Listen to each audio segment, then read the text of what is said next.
Kumusta kaibigan? Ang kwento nating itatampok ngayon ay ang napakagandang pelikulang Sinners. Nagsimula ang kwento noong 1932. Isang batang lalaki na nagngangalang Sammy ang makikitang dumating sa simbahan na lubhang nasugatan. Takot na takot ang lahat nang makita ang kanyang kalagayan. Ang kanyang ama na siya ring pastor ay nagdasal para sa kanya at sinabihan siyang itigil na ang pagtugtog ng sirang gitara at magdasal para sa kanyang kaligtasan.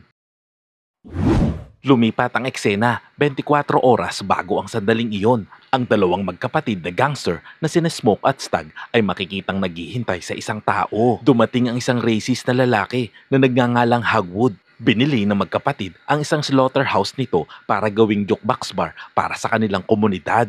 Binalaan din nila ang lalaki na ayaw nilang makita ang sinumang miyembro ng pamilya nito na makikialam sa kanilang negosyo. Sinabi naman ni Hagwood na gusto niya din ng kapayapaan at katahimikan. Samantala, makikita natin si Sammy na isang magsasaka at sa panahong ito ay nag-aani sila ng bulak at nangangarap din siya na maging musikero. Isang araw, napadaan siya sa simbahan. Pumasok siya dito at nag-ikot-ikot. Bigla niyang nakita ang kanyang gitara na buong akala niya ay nawawala. Ngunit nasa kanyang ama lamang pala ito. Ayaw ng kanyang ama sa kanyang pag-awit dahil gusto nitong maging pastor siya. Ilang sandali pa, dumating sina Smoke at Stack para sunduin si Sammy na kanilang pinsan. Gusto nilang tumugtog ito sa kanilang itatayong bar. Bago siya umalis, binalaan siya ng kanyang ama na kapag nagsimula siyang makipaglaro sa demonyo, susundan siya nito pa uwi. Hindi naman ito pinakinggan ni Sammy at tuluyang sumama siya sa kanyang mga pinsan. Pinuntahan nila ang lugar kung saan nakatago ang kanilang truck at nagpasya silang maghiwa-hiwalay para kausapin ang iba pa nilang makakasama at ayusin ang kanilang mga supply. Nagtungo si Smoke sa palengke gamit ang truck habang magkasama naman sina Stack at Sammy. Pagdating ni Smoke sa palengke, binayaran niya ang isang batang babae para bantayan ang kanyang truck. Ilang sandali pa, nagkita sila ng kanyang dating kaibigan na si Bo at hinikayat niyang sumama ito sa kanya at bumili din siya ng supply para sa kanilang bar. Pagkatapos ay bigla niyang narinig ang busina ng kanyang truck at nakita na may dalawang lalaking nagnanakaw dito. Nagtungo ito sa kanyang sasakyan at pagkatapos ay binaril niya ang isa sa kanila bilang babala. Pagbalik niya kay Bo, sinabi niya na kailangan din nila ang asawa nito para gumawa ng karatula. Ilang sandali pa, dumating na si Grace at nakipagnegosasyon sa presyo na ibabayad sa kanila at sa huli, napagkasunduan ng mag-asawa na tulungan si Smoke sa bubuksan nitong bar. Samantala, sa daan tinanong ni Sammy si Stack tungkol sa lugar ng Chicago. Ngunit sinabi nitong pareho lang ang lahat ng lugar. Pagkatapos ay nag-request si Stack na tumugtog si Sammy. Pinagbigyan naman ito ni Sammy at siya ay umawit. Close your eyes, open your eyes, close again. I don't want to close open, do you? Nang marinig ni Stack ang kanyang awit, ay labis niya itong nagustuhan. Ilang sandali pa, dumating sila sa estasyon ng tren para hikayatin ang isang musikero na nagngangalang Delta Slim.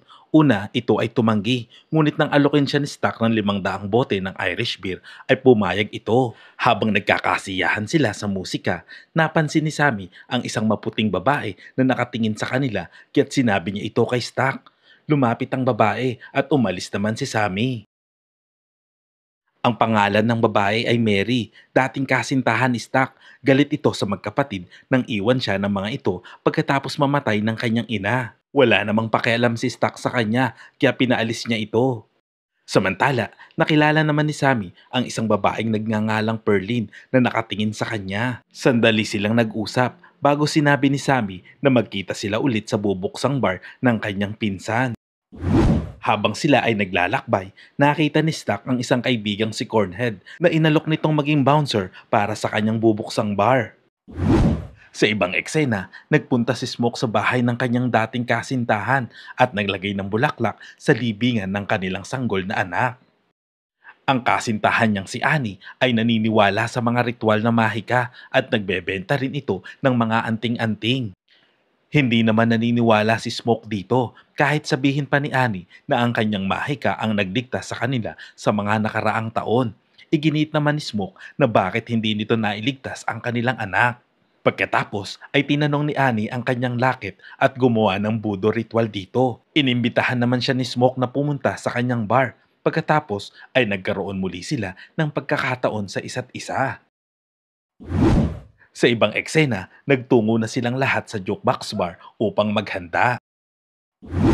Samantala, sa ibang lugar, makikita ang isang lalaki na tila nasusunog sa araw habang papunta sa isang maliit na bahay.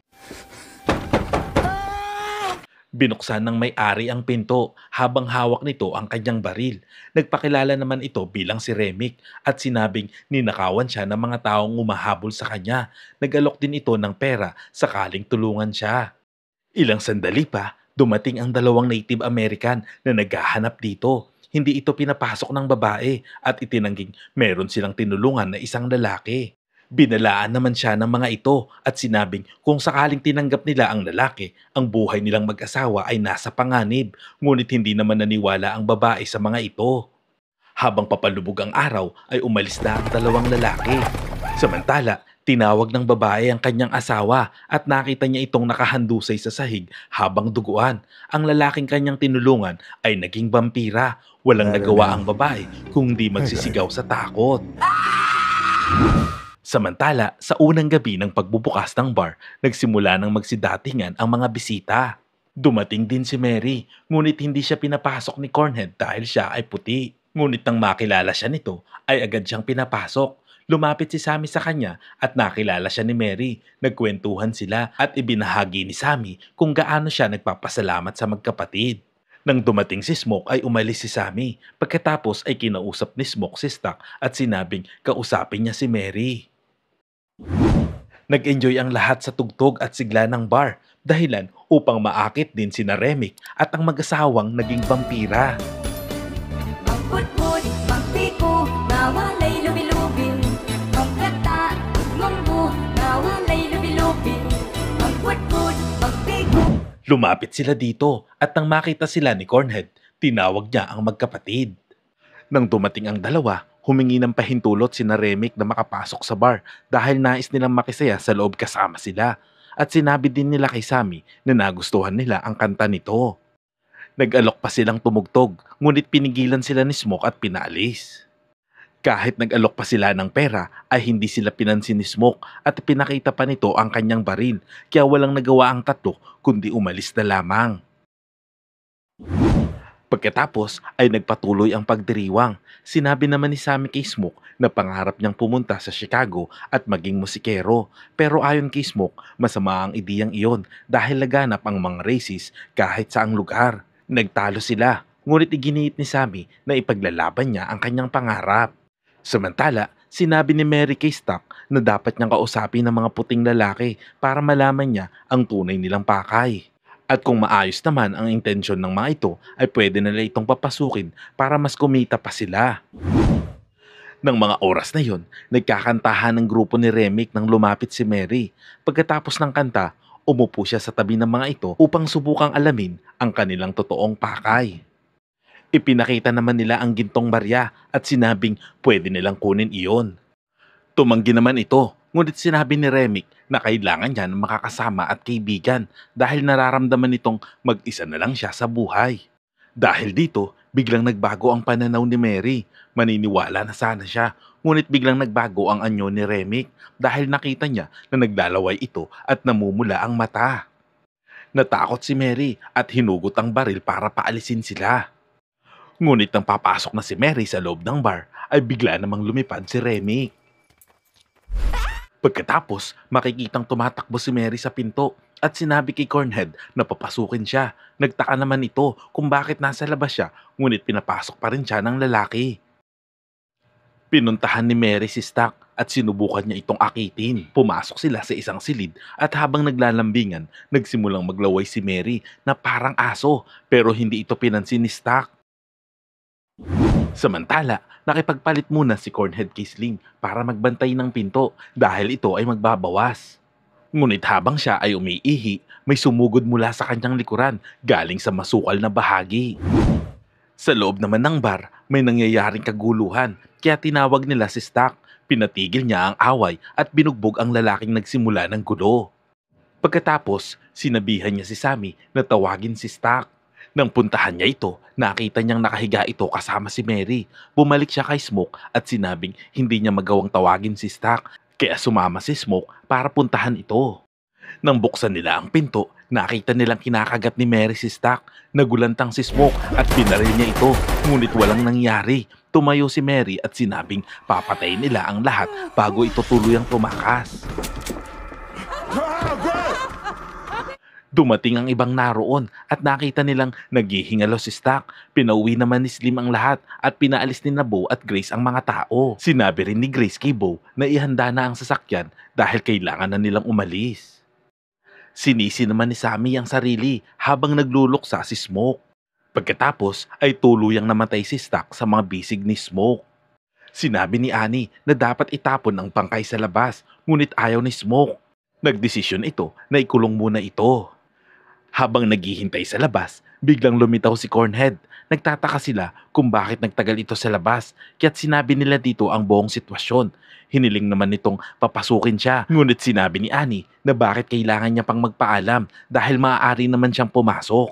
Sinabi rin ni Annie na aminin na nito na siya ay patay na at siya ay isang multo na lamang, pero pinagtawanan lang siya nito at sinabing kalokohan ang lahat. Nang ayaw siyang papasukin, hiningi na lamang nito ang kanyang pera. Ibibigay na sana ni Smoke ang pera, ngunit bigla siya nitong inatake. Binaril siya ni Smoke pero wala itong naging epekto dahil nagawa pa rin nitong makatayo. Agad namang pinapasok ni Annie si Smoke at isinara ang pinto. Pagkatapos ay biglang kumalabog ang pinto sa likuran na walang iba kundi si Stack. Hiniling nitong palayain siya pero sinabi ni Annie na patay na siya. Sinabi ni Annie kay Smoke na ang nasa loob ay hindi na ang kapatid niya. Pero nang marinig ni Smoke ang pagmamakaawa nito, nagpasya siyang palayain nito at kunin ang susi. Habang lumalapit si Sammy sa pinto, sinira ito ni Stack at nakalabas. Binato naman siya ni Annie ng bawang na nagpasunog dito kaya agad siyang tumakbo palayo. Sa pagkakataong iyon, gusto na ding umalis ni Grace dahil nasa labas ang asawa niya. Pero pinigilan siya ni Annie. Sinabi niyang ang mga nilalang na nasa labas ay mga vampira kaya kailangan nilang maghanda.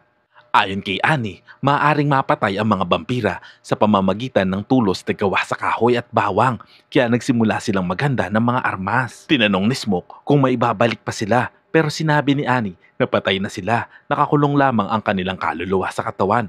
Ang magagawa lang nila ay palayain ang mga kaluluwa ng mga ito. Nagbilin naman si Annie kay Smoke na kapag siya ay nakagat, ay kailangang patayin na siya nito bago pa siya maging vampira. Ilang sandali pa, nakita nila ang lalaking duguan pero hindi nila alam ang naging sanhi nito kaya nagpasya sila na itapon na lang ito sa labas. Sa labas, nakita nila ang lahat ng bisita ay naging vampira at sabay-sabay silang sumasayaw at kumakanta. Nagpasya naman sila na kumain ng bawang para malaman nila kung sino sa kanila ang vampira. Sa mga oras na yon, nag-inarte pa si Pearl at sinabing hindi niya kayang kumain ng bawang kaya itinutok ni Smoke ang baril sa kanya at nasaktan si Sammy nang pigilan siya nito. Wala siyang nagawa kundi kumain ng bawang pero wala namang nangyari. Nang kinain naman ito ni Slim, umubo siya at muli itong tinutukan ni Smoke ng baril. Ngunit ayon kay Slim ay dala lamang ito ng kanyang kalasingan at kinain niya rin ang bawang. Ilang sandali pa, naisip nilang muli kung patay na ba talaga ang lalaki na nakita nila. Ngunit nang balikan muli nila kung saan ito nakita, napagtanto nilang lasing lamang pala ito at hindi dugo ang nasa bibig nito kundi beer. Samantala, sa labas, nagising na ang lalaki at kumatok ito sa pinto. Nagmamakaawa siya na papasukin. Bubuksan na sana nila ang pinto nang bigla namang inatake siya ni Cornhead. Dumating din si Bo na parang baliw at sinabing umuwi na sila ni Grace na malamig ang tono at tila walang pakialam sa nangyayari. Sinabi ni Annie kay Grace na huwag siyang makinig dito. Sinabi din ni Smoke na makakahanap din sila ng paraan upang makaalis sa lugar na iyon. Bigla namang dumating si Remick at sinabing sila ang daan palabas. Sinabi din nito kay Grace na makinig siya sa kanyang asawa dahil dadalawin nila ang kanilang anak. Ipinagtapat din nito na gusto niya si Sammy dahil ang musika nito ay makakapagbalik ng kaluluwa sa lupa at matutulungan niyang maibalik ang demonyo para sa kanila.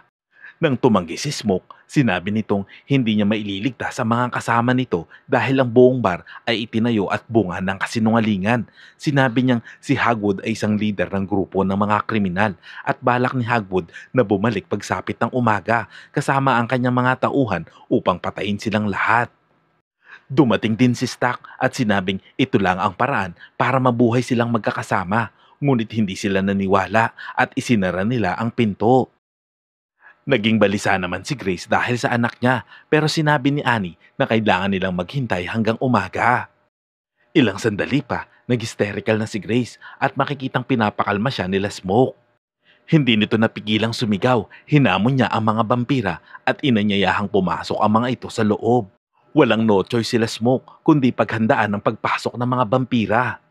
Inihagis ni Grace ang Molotov pero itinaboy lamang ito ni Remy. Habang naglilihab ang lugar, nagsimula ang labanan. Tumakbo naman si Grace kay Beau at pareho silang nasunog hanggang mamatay. Nakapatay sila ng mga vampira ng paisa-isa pero inatake ni Stack si Annie at kinagat ito sa leeg habang abala si Smoke kay Remy. Habang kinakagat ni Stack si Annie ay binaril siya ni Pearl, gayon din si Remy. Nang lumapit si Smoke kay Annie ay sinabi nitong patay na siya tulad ng pangako nila sa isa't isa. Sa labis na kalungkutan, ginawa niya ito habang nagwawala naman si Mary kaya't kinuha siya ni Stack. Sinabi ni Slim na umalis na sila habang siya naman ay pipigilan ang mga vampira. Patakas na sana sila, ngunit inatake sila ni Remick at Stack. Tinulungan naman ni Perlin si Sammy sa pamamagitan ng pagsaksak kay Remick pero kinagat siya nito. Sumaklolo naman si Sammy at binaril ni Smoke si Remick para makalayo si Perlin. Tumalon si Sammy at tumakbo palayo pero sinugod siya ni Remick at itinapon siya sa tubig. Samantala sa loob, nagsakripisyo si Slim para sa kanyang mga kasama. Makikita naman ang magkapatid na nag-aaway. Nahawakan ni Stack ang kanyang kapatid pero hindi niya makagat dahil sa lakit nito. Lumalabas, nakahinaan din nila ang Silver. Kaya't nagawa ni Smoke na baligtarin ang sitwasyon pero hindi rin niya kayang patayin ang kapatid dahil sa pagmamahal nito sa kanya. Sa ibang eksena, nasukol ni Remick si Sammy na nagsimula namang magdasal pero sinabayan pa siya nito. Thy kingdom come. Thy will be done. Sinabi ni Remick kay Sammy na isang kasinungalingan ng Diyos. Walang bisa ito sa kanila. Nang itulak ni Remick si Sammy, hinataw niya ito ng gitara at nagliyab dahil sa pilak na parte ng gitara na naging sanhi ng pagkasunog nito at ng iba pang mga vampira. Ngunit hinugot ni Remick ang pilak sa kanyang ulo at sinabing gagawa sila ng magandang musika at ibabalik nila ang mga patay. Papatay na sana nito si Sammy pero dumating si Smoke at sinaksak siya sa puso gamit ang isang kahoy. Habang sumisikat ang araw, nagsimulang magliyab ang mga vampira. Unti-unting nalusaw sina Remick at ang iba pa.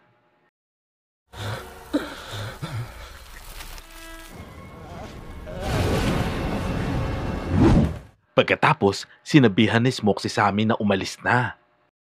Pag-alis ni Sammy, naalala ni Smoke ang buong nangyari. Itinapon niya ang kanyang lakit at inilabas ang lahat ng armas. Dumating si Hagwood kasama ang kanyang mga tauhan para patayin sila. Lingid sa kanilang kaalaman, nakakubli si Smoke at nakahandang patayin silang lahat. Nagkaroon ng palitan ng putok, ngunit sa kasamaang palad, malubhadig tinamaan ito ng bala.